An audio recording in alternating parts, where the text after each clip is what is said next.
Bonjour à tous, bienvenue dans le petit salon. Aujourd'hui, on reçoit pour vous Kémy.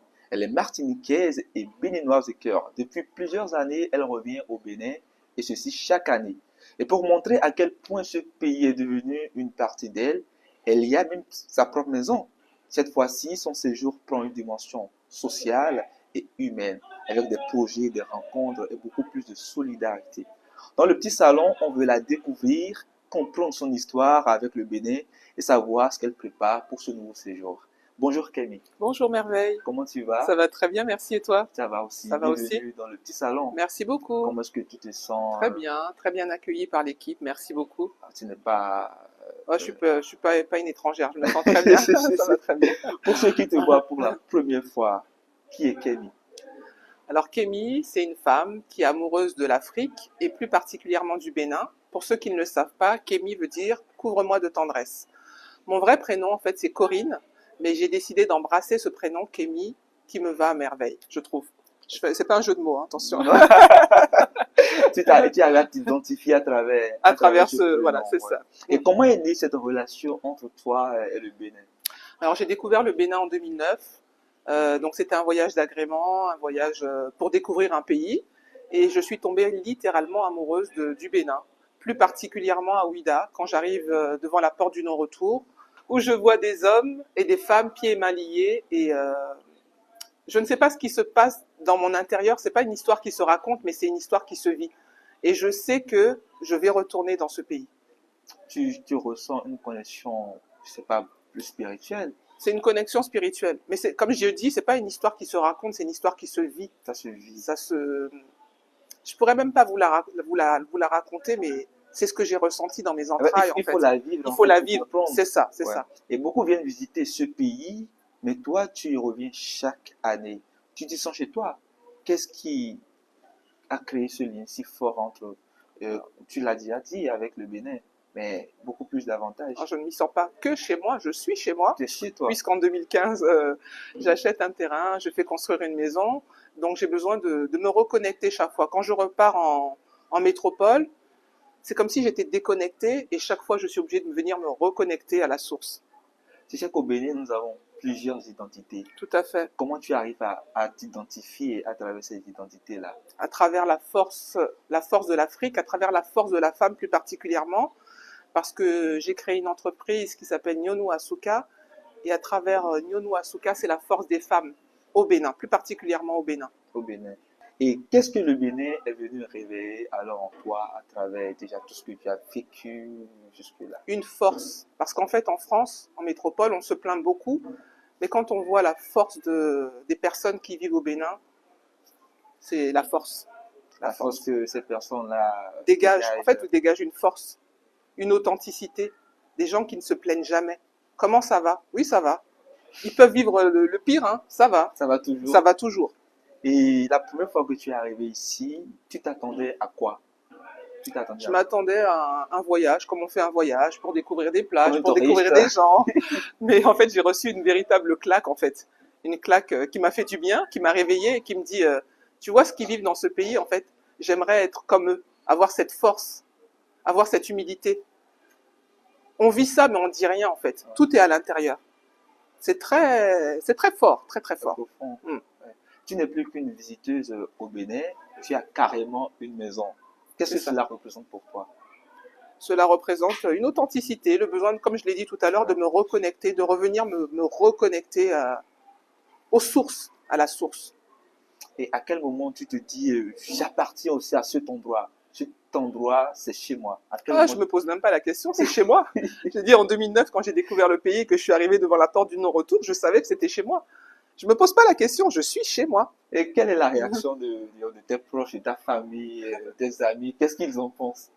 Alors au début, mon mari, c'était mon idée à la base. Mon mari a embrassé aussi cette idée, il est très content. Ensuite, les enfants sont venus découvrir le Bénin en 2019. Ils ont beaucoup aimé. Ma mère était un petit peu plus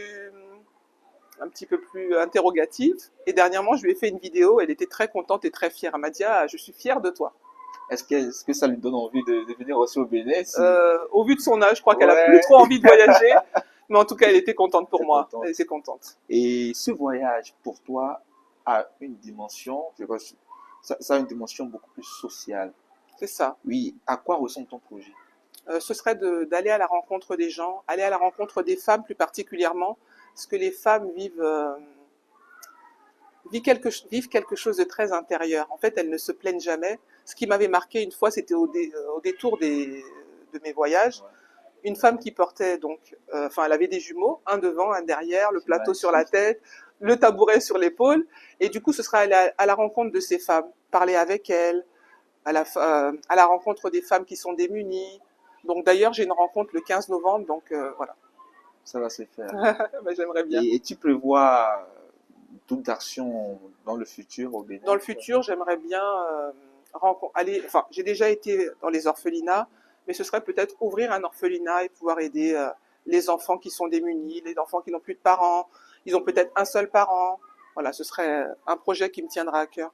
Et parlant de tout ça, qu'est-ce que le Bénin t'a appris sur toi-même? Le fait d'avoir découvert cet environnement, ces émotions que dégagent les personnes, qu'est-ce que ça t'a appris sur toi-même? L'humilité, des personnes qui sont très fortes à l'intérieur, mais qui ne se plaignent jamais. L'humilité. Beaucoup de personnes devraient venir au Bénin pour découvrir comment on travaille. C'est quoi la force d'une personne? En France, en Europe, on est toujours en train de se plaindre. Venez au Bénin voir comment on travaille. Les gens qui travaillent et qui ne se plaignent jamais.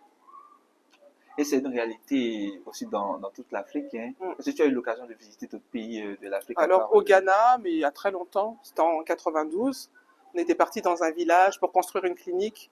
Bon, j'étais jeune, hein, mais voilà, c'est juste le Ghana. D'accord. Et qu'est-ce que tu ramènes du Bénin quand tu dois retourner en France, au sens disons, émotionnel, culturel? Qu'est-ce que tu ramènes d'ici pour là-bas? Je ramène déjà moi-même, je me sens bien pendant au moins 6 mois. Donc je ramène de la force. J'essaye d'inculquer à mes enfants, vous voyez, au Bénin, il y a telle chose.